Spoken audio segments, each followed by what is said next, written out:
디모데전서 4장 4절과 5절입니다. 디모데전서 4장 4절과 5절입니다.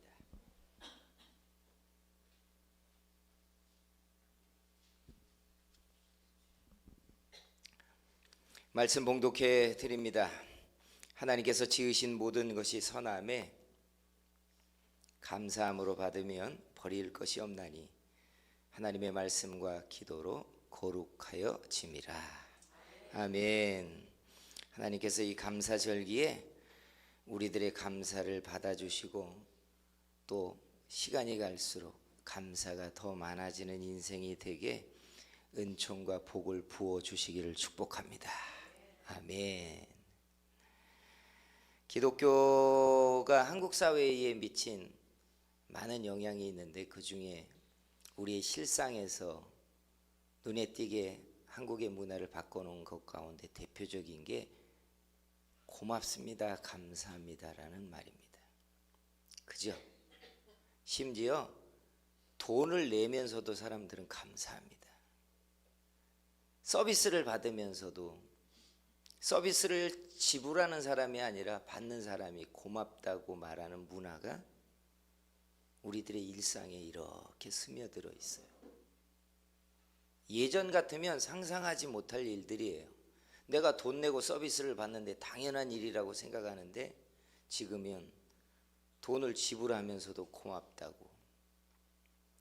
이게 기독교인들이 입에 감사를 달고 살면서 만들어 온 문화 가운데 가장 대표적인 거예요.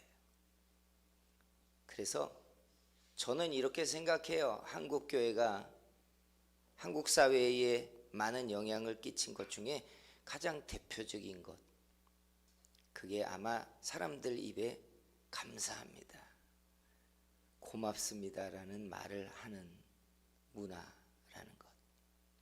감사절기에 이 감사를 그래서 또 한 번 생각해 볼 수 있는 기회입니다. 이왕에도 여러분 감사 잘 하고 있는 줄 압니다. 그리고 믿음이 커지고 늘어나면 감사할 수 없는 상황에도 감사하는 신앙이 되어 있는 줄 압니다.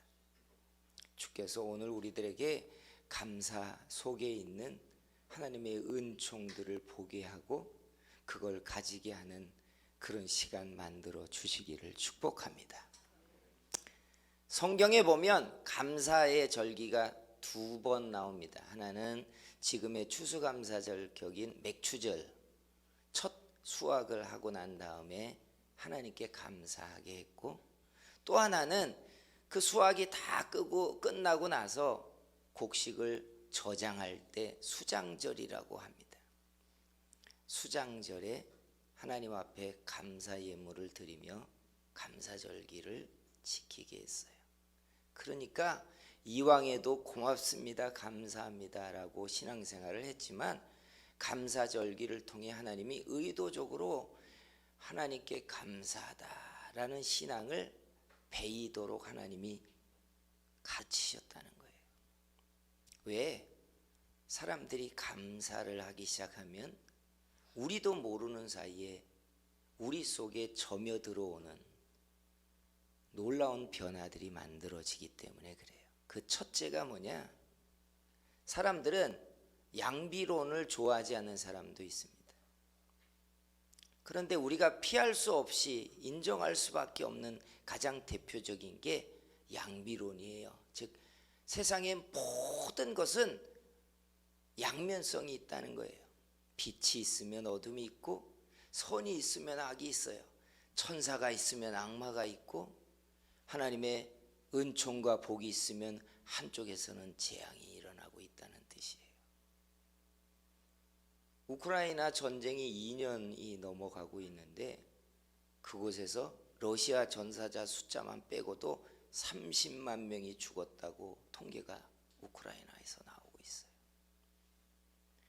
그러니까 사람들은 무슨 한쪽에서 칼에 찔려 죽었다, 교통사고에 죽었다 이런 이야기를 듣지만 1년, 2년 만에 수십만 명의 사람들이 죽고 있는 전쟁이 지구 한편에선 벌어지고 있다는 뜻이에요.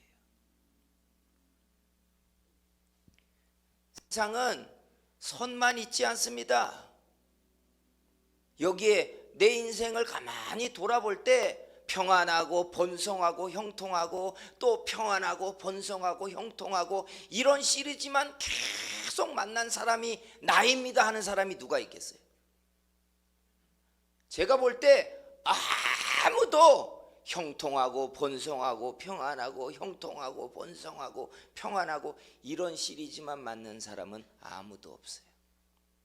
인생은 평안하다 고난을 당하고 웃다 웃는 날이 일어나고 좋은 날이 있는가 하면 괴로운 날이 있고 이게 모든 사람들에게 벌어지는 일이에요. 솔로몬이 전도서에 이런 말을 했죠. 내가 세상 일을 가만히 보았더니 어제 있었던 일이 오늘 있겠고 오늘 있었던 일이 내일에 또 일어날 것이다. 이렇게 말했어요. 좋은 일만 있는 게 아니라는 거예요. 좋은 일만 있는 게 아니라. 그래서 여러분 세상은 어느 한쪽 면만 있는 게 아니에요. 악을 뽑아내면 불의를 제거하면 무질서와 혼란을 잡으면 세상은 다 바르게 되고 선하게 되고 온전케 되는 것 같지만 하나님은 세상을 그렇게 만들어 놓지 않았어요. 순진하지 않다는 뜻이에요. 순진하지 않아요. 그래서 선을 뒤집으면 악이 나오고요. 평안을 뒤집으면 불안이 나옵니다. 형통한 시간이 끝나서 카드가 뒤집어지면 고난과 재앙의 시간을 인생은 만나기 시작해요. 순진하게 우리는 좋은 날만 계속되고 번성하는 날만 계속되고 하나님이 나를 돌보시는 그래서 은혜 가운데 승승장구하는 시간만 계속되는 게 복 있는 사람이라고 생각하지만 하나님은 호떡을 뒤집듯이 평안을 뒤집어 불안이 되기도 하고 번성을 뒤집어 고통이 되게도 만드시는 분이라는 거예요. 그래서 우리는 새 날이라고 하면 해가 떠오르는 시간부터 해가 질 때까지를 새 날이라고 해요. 근데 성경은 언제부터 새 날인 줄 아십니까?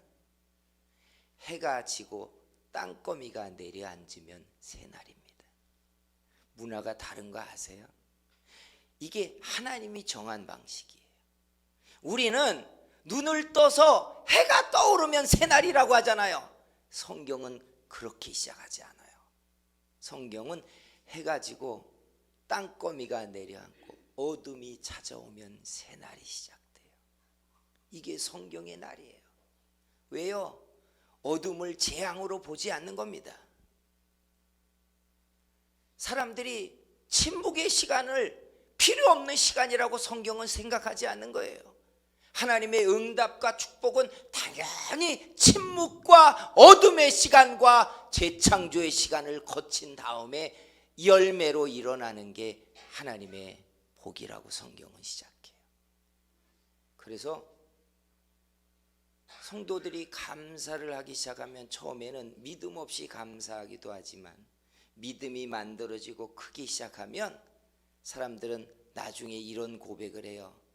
고난당함이 내게 유익이었고 내가 징벌당함으로 하나님 앞에 경건케 되었다. 그러니까 사람이 복을 받고 번성하는 게 형통하고 고난 없는 시간으로만 만들어지는 게 아니라는 거예요. 하나님은 의도적으로 고난당하게 하고 낮추기도 하고 대적에 의하여 고통당하게 하면서 하나님의 복을 완성시킨다는 이야기. 그런데 이걸 감사하는 신앙이 되기 시작하면 이게 보이기 시작하는 거예요. 그러니까 내가 고난을 대하는 안목이 생기지 않으면 내가 하는 감사는 아직 감사가 아닌 거예요. 성도 여러분, 그래서 감사하는 사람이 우리의 인생에 우리 한편에 고난이 가진 메시지, 하나님이 침묵하는 시간 동안에 우리에게 만들어지게 하는 은혜, 기다림이 무료한 것 같지만 기다림의 시간 동안에 우리가 잘하고 있는 하나님의 때를 완성시키는 거예요. 그래서 대적을 만나거든, 고난을 만나거든, 기다림이 있거든 감사하셔야 돼요. 이게 감사입니다. 좋은 날이 있어서, 웃을 날이 있어서 감사하는 건 다 하는 거잖아요. 이건 신앙이 아니라 본성일 뿐이에요. 신앙의 감사는 고난 앞에 하는 겁니다. 기다림 앞에 고백하는 겁니다. 낮아질 때 하나님이 이 시간을 통하여 그 다음에 하실 일을 보면서 감사하는 거예요. 오늘 우리들의 감사가 하나님 앞에 이렇게 일어나게 되기를 주의 이름으로 축복합니다. 두 번째 레벨로 올라가면 감사는 사람들을 징벌하고 때리시는 매를 가볍게 하는 하나님의 방식입니다. 이게 참 묘해요. 구약 성경에 보면 요나서가 있잖아요. 선지자입니다. 하나님이 선지자를 불러 사명을 하나 주잖아요. 아수르의 수도 니느웨에 가서 하나님의 심판의 메시지를 전하라고. 근데 우리 다 알다시피 요나가 니느웨에 가서 그 사역을 하는 걸 싫어합니다. 그래서 불순종을 해요. 근데 선지자다 보니까 불순종할 명분이 있어야 되잖아요. 철없이 그냥 싫어요 이러기에는 이게 면이 안 서는 겁니다. 그러니까 명분이 그에게 만들어져요. 뭐라고 그가 하나님께 명분을 만드냐면 이렇게 그가 나중에 사본서들을 보면 나와요. 하나님은 의로우신 분이 아닙니까? 선은 복을 주시고 악은 심판하시는 분인데 아수르의 악을 심판하셔야지 왜 그들이 회개할 기회를 갖게 나를 파송하십니까? 그리고 불순종해요. 명분이 있잖아요. 선한 사람은 선으로, 악인은 악인으로, 나쁜 놈을 나쁜 놈이라고 말하는 게 정당한 건데 왜 하나님의 복을 받는 기회를 그들에게 내가 줘야 하냐 이거예요. 그러니까 선지자가 철없이 거절한 게 아니에요. 명분이 있었어요. 그런데 하나님이 요나의 행사를 가로막고 지중해에서 그를 빠뜨려 물고기 뱃속에 들어가게 합니다. 물고기 뱃속에서 위산에 의해서 피부 껍데기가 벗겨지고 그 썩은 내가 진동하는 것 속에서 금식을 하면서 요나가 진짜 은혜를 받기 시작해요. 그리고 감사를 시작합니다. 근데 요나서에서는 자세히 기록하지 않았지만 여러분 다른 사본서를 보면 요나가 그냥 고통이 크게 달하니까 죽으면 죽으리라 한 감사가 아니에요. 하나님이 그 물고기 뱃속에서 왜 니느웨에 가서 네가 이 사역을 해야 되는지를 알게 하기 시작해요. 여러분 알다시피 아수르는 이스라엘을 징벌하는 하나님의 칼이 되었잖아요. 그리고 여러분 60년 채 지나지 않아서 아수르는 군대를 이끌고 와서 이스라엘을 짓밟고 자식들을 죽이고 그들을 노략해가지고 전 세계에 흩어 종들로 그들을 세상에서 유리하게 만들어 버립니다. 근데 여러분 선지자가 그걸 알고 아수르가 회개하기를 원하지 않았어요. 근데 하나님께서 요나에게 놀라운 것들을 보게 합니다. 아수르가 이스라엘을 징벌하는 칼이 되지만 이스라엘이 그걸 피할 길은 없어요. 이미 하나님의 심판은 끝에 찼고 이스라엘이 멸망할 건 정해졌어요. 그들의 숨통을 막기 위하여 누군가는 동원되는 겁니다. 그게 아수르인데 하나님이 아수르 사람들에게 굳이 요나를 보내서 선교를 하게 한 것은 그들이 몽둥이를 들고 오고 칼을 들고 와서 이스라엘을 짓밟고 멸망할 때 이스라엘을 향한 긍휼이 일어나게 해주신 겁니다. 그걸 알았어요. 내가 선교 안 하면 아수르가 안 오겠지, 이게 아니었어요. 이미 역사는 정해졌어요. 우리는 멸망할 것이고 우리의 숨통을 끊을 자들은 아수르예요. 그런데 하나님이 굳이 요나를 보내서 아수르에게 은혜를 얻게 한 이유는 그들이 이스라엘을 향한 긍휼이 기억되도록 만들어 주시는 거예요. 그걸 알고 요나가 감사를 시작합니다. 사랑하는 성도 여러분, 믿음이 적으면 손에 쥔 걸 감사해요. 믿음이 조금 크잖아요. 내 시야에 앞으로 좋아질 게 보이기 시작하면 감사한대요. 그런데요, 하나님의 은혜를 아는 사람들은 내 시야 안에 들어오지 않은 하나님이 하실 일 때문에 감사하는 거예요. 우리요, 어린아이들처럼 손에 쥔 것 때문에 감사하고 내가 누리는 평안 때문에 감사하는 단계를 좀 넘어서자고요. 가만히 보아하니 내 인생에 앞으로 좋은 날들이 많아질 것 같다 해서 감사하는 정도가 아니라 하나님이 하실 일을 놓고 감사하자고요. 여러분, 우리의 감사가 하나님의 뜻들을 이루어지게 하는 신앙의 고백되기를 축복합니다. 세 번째 감사는 약속으로 받은 응답을 성취하게 해요. 아시죠? 하나님의 응답의 단계는 약속해 주시고, 두 번째 하나님이 정한 때에 그걸 성취해 주시는 거예요. 그래서 기도를 하다가 하나님께 여러분이 받는 확신과 그가 해 주실 응답에 대하여 여러분이 약속을 얻는 것은 하나님이 마치 수표를 끊어주는 것과 같아요. 내가 이루리라 하는 거예요. 근데 그게 언제 이루어지느냐? 감사할 때 이루어지기 시작해요. 믿으십니까? 그래서 감사해야 돼요. 부지런히 감사해야 돼요.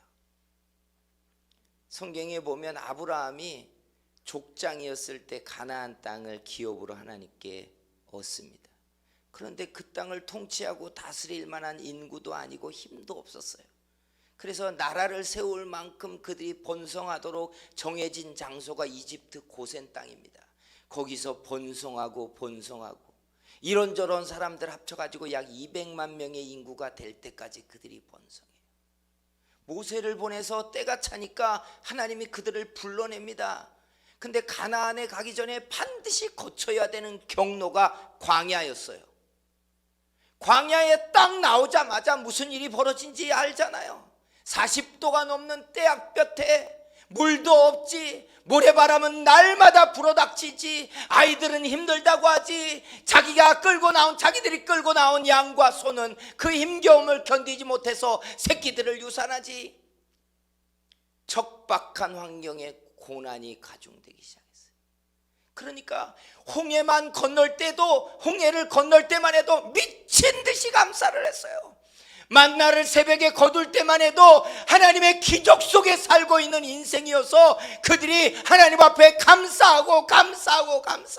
내가 날마다 사는 게 감사하다고 그들이 말했어요. 그런데 고난이 가중되고 기다림이 하나님 앞에 시간이 길어지기 시작하니까 하나둘 이 사람 저 사람 속에서 원망이 시작되는 겁니다. 불평이 나오는 거예요.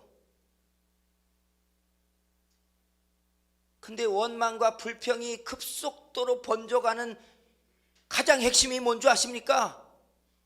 논리적으로 하나님 앞에 믿음을 흔드는 이야기예요. 하나님이 우리를 홍해까지 건너게 했으면 내가 알기로 여기서 일주일이면 가나안을 가는데 왜 하나님이 우리를 인도하시지 않냐고. 우리를 끌어다가 결국은 작은 은혜를 주시고 난 다음에 광야에서 우리를 몰살시키는 거 아니냐고. 듣다 보니까 맞는 것 같거든요. 내가 알기로 고센 땅에서 가나안까지 일주일이면 가는 길인데 왜 여기서 이 동네 갔다가 저 동네 갔다가 옆으로 갔다가 1년 지나니까 또 그 자리로 돌아오고, 이건 뭔가 이상하게 속은 것 같거든요. 그러니까 불평이 늘어나요. 그러다가 원망하기 시작했어요. 감사로 시작했는데, 하나님의 감사로 시작했는데 감사는 어디로 가버리고 불평하는 이유들만 가득했어요. 내가 원망하는 것은 원망의 이유가 있기 때문이야 라고 말하기 시작했어요. 그때 무슨 일이 벌어져요? 가나안 땅을 약속으로 얻었던 그들이 약속에서 지워지기 시작해요.